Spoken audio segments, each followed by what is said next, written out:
we're back. You can tell we're at the farm. This is a real-time video update. We are going to be recapping our Bahamas trip, the 4-part series that we have posted over the last month. And we kind of want to go over why we went on this trip and what we learned.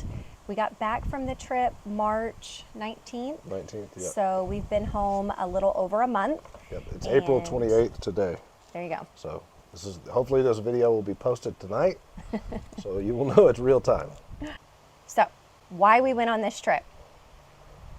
We have been in a community since August, an educational community called Blue Water Cruising, and we went through the fundamentals and kind of the education portion early on, and now we worked up towards Blue Water Adventure. And it's an opportunity for any of the other fellow classmates that want to go on it to get real hands-on training with former Blue Water cruising students that have been out cruising for a year, a little over a year, not too long out cruising, so that way they're not kind of set in their ways and they understand where we're coming from and asking all the questions and trying to devour as much information as possible. So it's not a nuisance to them to have to keep recapping what they've already learned, or so it's kind of a nice mesh for both parties. And so the Blue Water Adventure was an opportunity for us to get on a boat and have actual hands-on training, not lessons, not like ASA, not to get certified, not that. It's actually just to have a real life experience and help show us, is this something that we could do? So the whole Blue Water Cruising course is not about sailing. It's not about teaching you how to sail or anything like that. It's about teaching you about the lifestyle. Everything besides the sailing part, right? It's the getting insurance for the boat, provisioning, reading weather, provisioning, budgeting, stuff like that, getting you through the boat buying process eventually when you're ready for that. So this Blue Water Adventures is not about learning how to sail or them teaching you how to actually sail. It's about getting hands-on with the lifestyle, with the day-to-day, with the, what it takes to be on a boat for an extended period of time. All the work that goes into it, all the fun that goes into it. So that's kind of the basis of it. That's what the whole course is all about. That's what the whole community is all about. I think we'll start off with just saying that we were, if you watch the videos, we were out with Jack and Amy on their Lagoon 48 in the Bahamas, in the Exumas. SV1 Life. Specifically, we landed in Georgetown. We sailed from there to Black Key, sailed from there to Conception Island, and then sailed back to Georgetown. And so it was a combination of from Georgetown to Black Key was a 5-hour sail. We left Black Key, went and got fuel, and then sailed to Conception Island, which was about an 8-hour sail. And then from Conception Island back to Georgetown was an 8-hour sail. So on the water, sailing was 21 hours approximate. So in that we learned, obviously raising sails, lowering sails, anchoring, docking, catching mooring balls, learn a little bit about the systems on a boat as far as water makers, diesel engines, navionics, predict wind, just really everything that goes in, battery usage, electricity consumption and storage with solar, lithium batteries, a little fishing, which was super fun. And also the fun part of it, exploring new places and, taking the dinghy up into Conception Island, up the cut there, the waterway that goes up into the interior of the island. What we've learned. We'll just get into it. I think the most important thing that we learned, and this is kind of broad, is we both feel like after doing that, we want more experience sailing on a boat. Yes. This covers the whole gamut of everything, right? So actual sailing experience. Yes. So prior to, Amy had recommended that we take intro to sailing, so not ASA, not courses like that, because we are completely green. So other than just being on boats at the Miami Boat Show, That's it. Like we've never. We don't even own a boat like lake boating. So no motor boating. There's no boating in our history. We Right. have zero experience boating. So we're getting into this completely green. So yes, before we went, we took Intro to Sailing, which I think is a ASA course, but you can take it for free. You get on ASA. They have an Intro to Sailing. It was like $59, but Oh, okay. yeah, So it but did cost a little bit. a little bit. But we were both able to do it. But they do say if you take that certificate, then you can bring that to any ASA school, and it kind of shows that you're a little ahead of the game because now you know terminology and boat tying and that kind of thing. And I highly would recommend doing that if you're completely green like us and don't have any prior sailing experience, to be able to know what things were called and not like, oh, you need this thingamajiggy, or how do I tie this off? I mean, it helped me have confidence to know that I wasn't just there. I was able to actually help. You said boat tying, but it's knot tying. Knot tying. Knots See? that are commonly See? used on a boat. Yeah. It teaches you terminology: starboard, port, aft. What's the clew? What's the foot? You know, Right. what's the halyard? What's a sheet? All that stuff. Luffing, all the terminology. that actually happened with one of the sails, so I could understand when Amy was trying to get it all straightened out so that it would stop doing that. Yes. Like we said, we're totally green to this. So we went out there, and yes, technically, and a lot of people will tell you this, all you need to do to go sail a boat anywhere besides the Med you got to have a license, but anywhere else really in the world, all you really need is you need a boat, and then you can go Step one. sail it. But most people want insurance, and so that's when the sort of Logistics and legalities. not of certifications, but Right. you have to get an insurance company is going to want somebody with some sort of knowledge to sign off that you actually know how to sail this boat. They're not going to take your word for it. Right. You got to have something. So you've either got to have a sailing resume, you've sailed all your life, you've got these ASA courses, you've got this many hours on a boat, okay, they'll sign you off. Or what a lot of people do and have done in the past, especially the recent past, is you buy a boat, you get on the boat, you hire a captain, and he goes out with you for approximately 40 hours. That's approximate. It's however long it takes for him to sign off for the insurance company saying that you know how to sail this boat. Like you're safe on the boat. You know how to dock, anchor, do all. You can take this boat and not, in the best case scenario, not just go wreck it. So that's where, it's not certifications. It's time on a boat. It's a sailing resume. That's where you would get your sailing resume. So yes, you can do that. And for some people, that's the route that you want to go. Then by all means, I think that works for some people, and I think some people are very capable of doing that. And not that we're incapable of doing that. I come from a fire department background, which is very safety oriented. We have things that we refer to as best practices.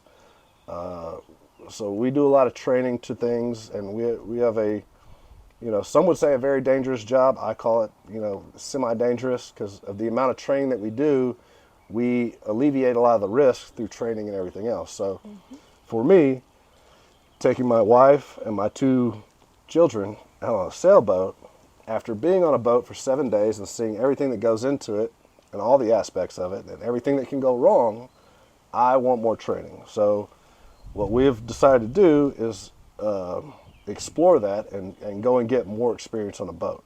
So since we've been back, we've recently hooked up with we live in Montgomery, Texas, which if you don't know is about an hour and a half north of Houston. The closest sort of Body of water. large body of water Yeah. that connects to the ocean, where there's a lot of sailboats to us, is a city called Kima. Down there, they got a bunch of people have sailboats, different boats. Boating is really big. They have a couple of sailing schools. We've recently found one that we've talked with the guy that runs it, and he's a really great guy. He has a Lagoon 450, which is kind of the boat that we're looking at, think that we want. And he's offered to take us out. Obviously, we pay him to do it. And we'll do 10 4-hour courses throughout however long we want to take to do it. Hopefully we'll be able to do it pretty consecutively. He'll take us out there and do it, and he's also offered Since we would have to drive down to Kemah, he's offered for me to be able to take the wife and the kids out with us, and additionally offered to alleviate the trips that we would take down there to let us stay on the boat in between lessons. So we would drive down there one day, do a 4-hour lesson, stay on his boat, and then do a 4-hour lesson the next day, and then we would come home. And so this is going to work out great for us. It's going to sort of check a lot of boxes. So it's going to get us, both of us, more sailing experience. It's going to get me an actual sort of certification. It's going to get me 40 hours of instructional sailing on a boat. That is not all we're going to do, but this is just the first step. It's also going to be able to allow us to get our kids on a boat underway in the water, and then also all of us sleeping on a boat for multiple nights. So that seems like it is going to be a great help in sort of getting us all an experience before we dive off into this thing. Which is kind of what we did before we bought our camper. We rented 2 different campers, and to me this is kind of along the same path.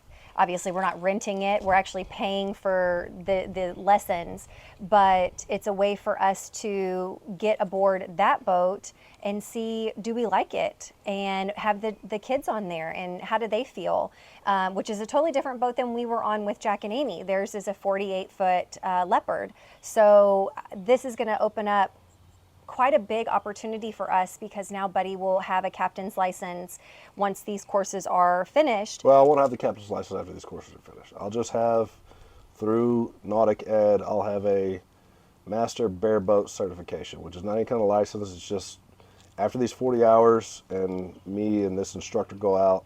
Got it. And I do these online courses through Nautic Ed, which I'm also doing, which I also paid for. He's a Nautic Ed instructor, so he can sign me off on the hands-on portion.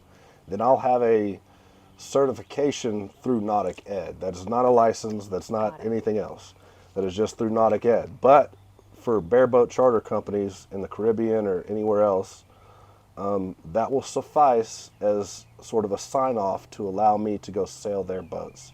And I'll be able to add upon my sailing resume if we don't already have a boat by then. Right. So, but all the same, we'll be able to kind of test out other boats, because we can, say, fly to the Bahamas and get aboard a Lagoon, get on maybe a smaller Leopard, and just different boats that we kind of are interested in before we decide to purchase one. if we want to, and that's assuming that we have the time to do that. Now, if we, so we're still traveling down the same timeline that we talked about earlier in our other video, is the house is still on the market. We sell the house, we go to the camper. Once we have the money from the house, then we'll look at purchasing the boat. Right. We're sort of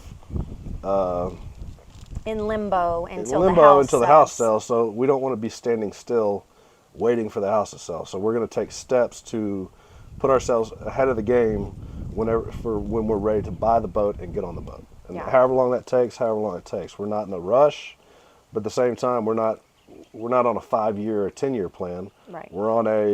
We're ready to do it. There's just other things that are holding us back. We're trying not to sit idle and not lose the momentum of everything that we gained from being on Jack and Amy's boat, and kind of just keep the ball rolling, and especially getting the kids involved. We took them out to Kemah actually for their boat show, and just the same, just to get on more boats. And I think that's equally good for them, so they can better understand what mom and dad are talking about. Like I said, we're not boat people, so they have no idea. They see what we see on YouTube, and sometimes they're interested, sometimes they're not. So, also, like I said, we're back in Texas, and it is February 28th. So if you want to look back at the weather, It's April. Or April 28th. So if you want to look back at the weather, we're fixing to have a huge storm roll through here. So if we have to stop this video, that's why. So that was kind of broad, right? We want more sailing experience. Now we'll get into, let me talk about why the different aspects of the lifestyle that we want to learn more about, because I think that's a lot to unpack, so we're going to do our best. I think one of the main things that we want to get on a boat and do these sailing lessons we don't want to wreck the boat. Like we plan on investing a lot of our life savings and stuff into this. Now we do have you can call it an escape plan or whatever. We may not do this in our entire lives. We plan on doing it for a year at least. We're going to give it a year and see what happens after that. We may not like it, we may like it, but how are you going to ruin your experience in a year? And I think there's a couple of areas on a sailboat that can do that for you. And really it comes down to wrecking your boat, right? Where are you most likely to run into trouble with wrecking your boat? I think anchoring is a big one, so we definitely want more experience doing that. If you drag anchor and end up, on land, hopefully there's no other boats around. Hopefully you just beach it. You can get pulled off, no major damage, best case. Worst case, you're in a mooring field or around a big anchorage where there are other boats and you drag, and now you're in high wind conditions trying to maneuver your boat and you're dragging into other boats. So now you're destroying other people's stuff, and that's not, we don't want to do that. We don't want to destroy our stuff, but we definitely don't want to wreck other people's stuff. Another place that I think is very where you're likely to run into trouble is docking, and so we definitely want to get a lot more practice doing that. Getting on these boats, you see them on YouTube and stuff like that. They're a lot bigger when you get on them than they are watching them from the outside. So true. So docking is definitely a big thing that we want to learn more about. And, sailing, maneuvering, motoring, maneuvering under power, stuff like that is all, when you get into marinas and stuff like that, you're maneuvering under power. Different boats react different, right? Is the rudder in front of the propeller? Is it behind the propeller? Catamarans, they have 2 propellers, 2 rudders. We definitely want a catamaran, I think. I think. So, so those are the 2 of the big things that we want to learn more about. On this trip, we said things that we learned, and I think the biggest thing for us was it did show us that we can do this lifestyle. That was definitely the biggest takeaway for me. I did not get seasick, so that was huge. I even took a nap and I read a book. So that while we were underway. Yes, while we were underway. So that was phenomenal. But definitely it showed us the daily life balance, right? The work and the play. And there is always something that can be done on a boat. But the beauty is you're doing it in a beautiful landscape. So it's really just a matter of, okay, do I want to go to the beach today, or do I really need to work on that water maker? And so I think just kind of showing us the balance of that, where you can still have fun, but this is your floating home. So you do need to make sure that it is in tip-top shape, because you do not want any mechanical issues to arise, which they're going to, but try to stay ahead of it for sure. Right, it's not preventative maintenance, stuff like that is huge. But like she said, it's the balance between work and play. So yes, you're on a boat.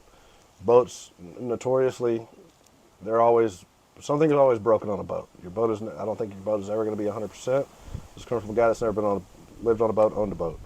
So take that with a grain of salt. But what I've seen and what I've heard is that where people get into sort of bog down this lifestyle and sort of have a negative outlook on this lifestyle is they don't balance the work and play. Yes, things are broken. Do they need to be fixed right now? Absolutely. Some things do. Some things don't. They can wait. So you've got to get out there. And you're on the boat all the time, so it's easy to get consumed with the projects on a boat. Mm-hmm. But you have to have that balance between, hey, we're not out here to work on a boat. We're out here to have an adventure, to experience things, to explore. So yes, we'll work on the boat, but we've also got to set aside time to go do these things, or else I think you and your family can get very miserable very quickly. Mm-hmm. All right, we're going to pause this real quick. It's starting to rain.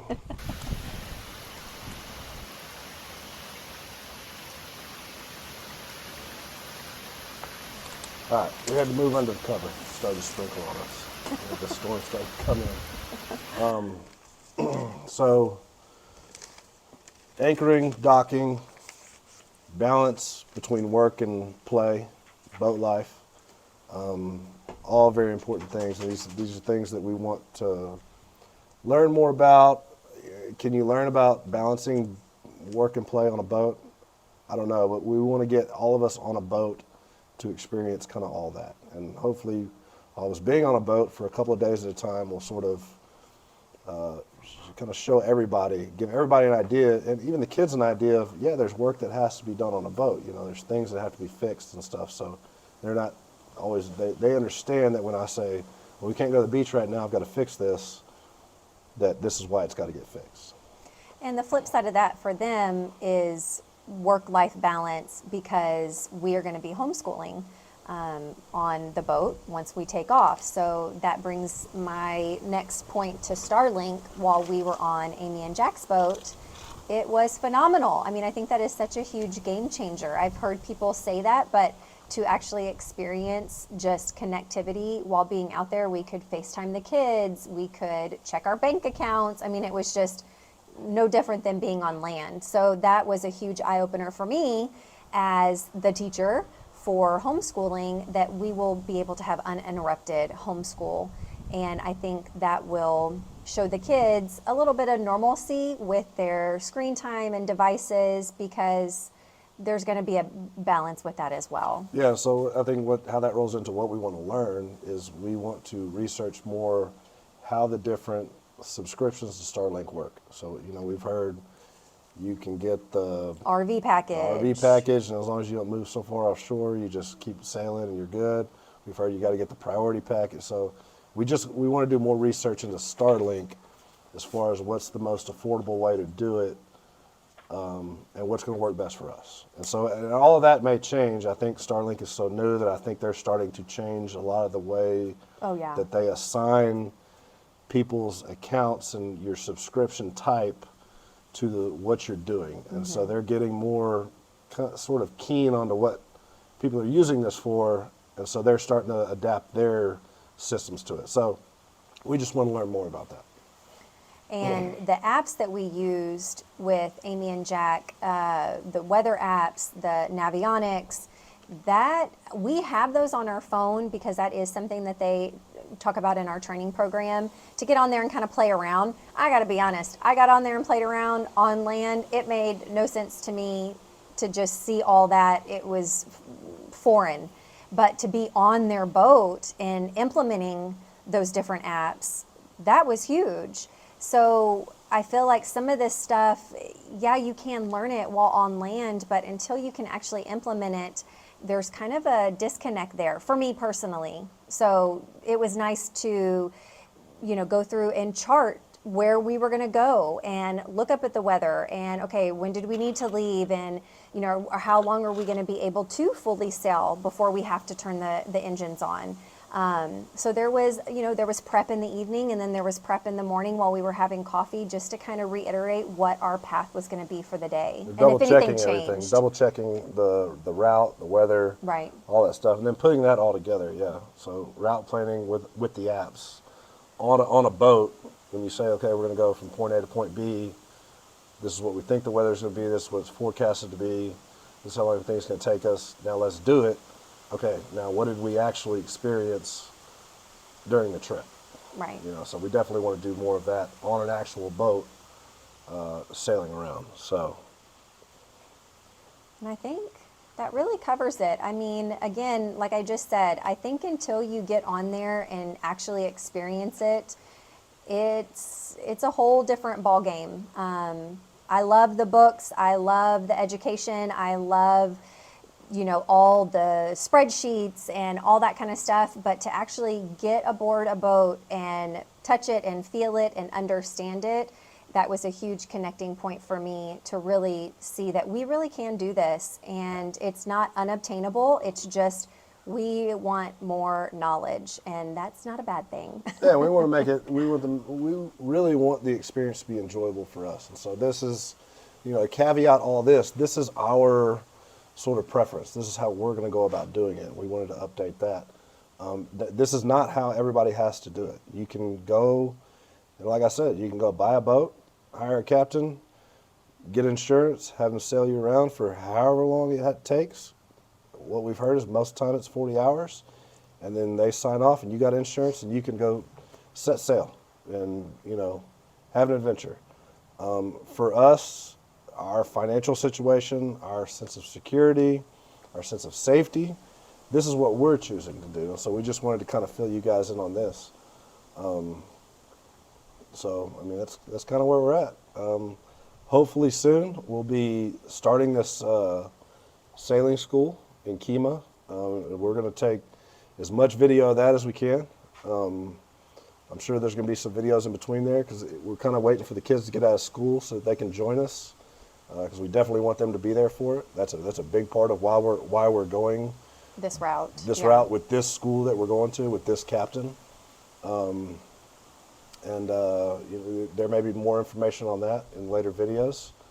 But yeah, we just wanted to update you guys and let you know that we're still heading down this road. And also, I kind of like the way that we're doing this because I have not seen a lot of channels on YouTube that are the sailing channels that start from the beginning. There are definitely some, but some of them just start off like, hey, we bought a boat, we're on a boat, fixing up a boat, now we're going to go set sail. We're kind of doing this differently. You know, we're not just super young, starting off our life together, or just throwing caution to the wind as a family and doing this. We're trying to be as realistic about it as we can. As a late 30s couple with 2 kids that are 10, the other one fixed to be 12, and this is what we want to do. Whether it's a lifestyle that we're going to live or it's a sabbatical, we don't know.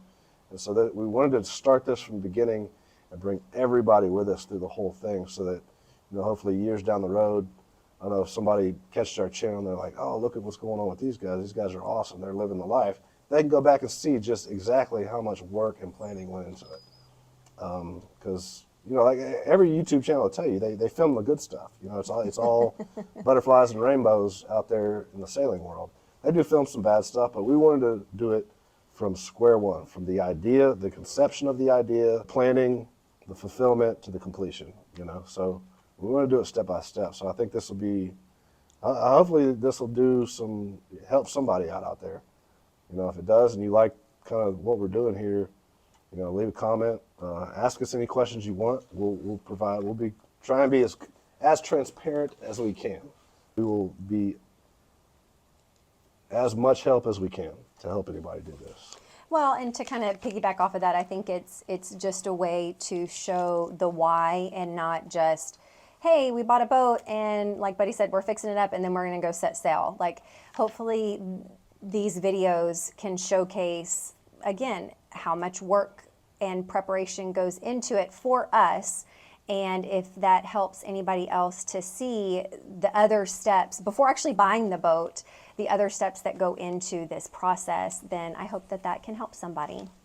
But we just wanted to recap with you guys from our trip to Bahamas and explain a little bit about the why and what we learned and kind of where we're going from here. So I hope this has helped. Again, if you do have any questions or want to leave a comment, we would love it. Like and subscribe, share, that would be wonderful. To even think people watch these videos, it just blows my mind still. So I love it. Thank you guys so much. See you on the next one. I think I like this little life. This little life.